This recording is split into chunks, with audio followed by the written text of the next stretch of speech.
Morning guys, welcome back for another video, service reset my car. Today I'm going to show you how to service reset an Audi A3.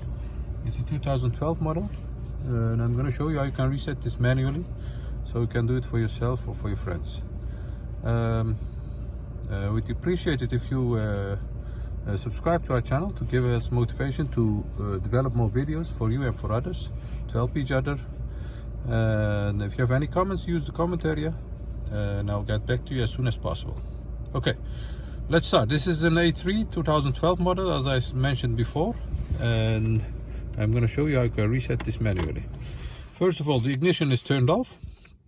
The second step is turn on the ignition. Then you have two buttons over here. You can press or pull up these two buttons, and we're gonna use the right one. We're gonna pull it up.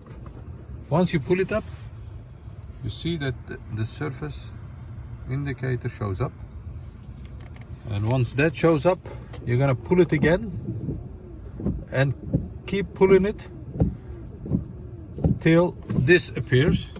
And once this appears, you can turn off the ignition, and as you can see, the indicator for the surface or the oil change has vanished.